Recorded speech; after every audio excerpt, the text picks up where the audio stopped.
I came to bury sin. Cursed spite that ever I was born to set it. Shall I compare thee to a summer's day? This is the excellent foppery of the world.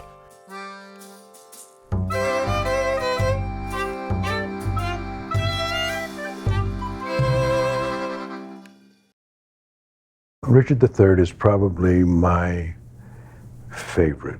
First of all, I identified so strongly with him because being born with a cleft lip and cleft palate and being teased as a kid was all very much at the beginning of, now is the winter of our discontent.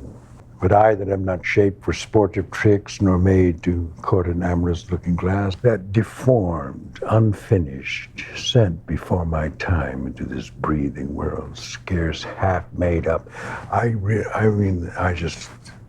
That got me going. It brought my youth into play with the degree of the depth of his desire to get even, revenge.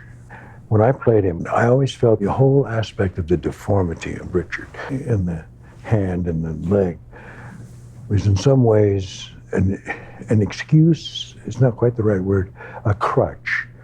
So I used a metal brace on my right leg, which when he became king, he decided he didn't need anymore. So he threw it away. And then, some scenes later when Buckingham informs him that things are not as rosy as you seem, then he's determined to do something about it, and he gets up and walks, and he realizes he needs to get the brace back on his leg because he's not as secure without it.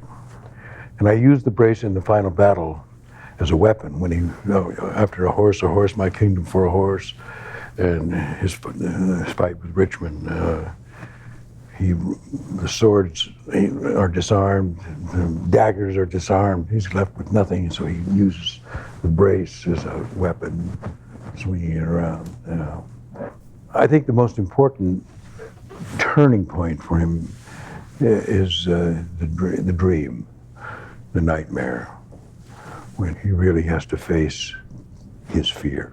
He suppresses fear of any kind. He suppresses any kind of anxiety in terms of his ambition to get to where he needs to get to. We realize when we witness the dream that he's really a scared little boy in a lot of ways, and that fear, I think, is what causes him to make bad decisions, finding himself without his horse.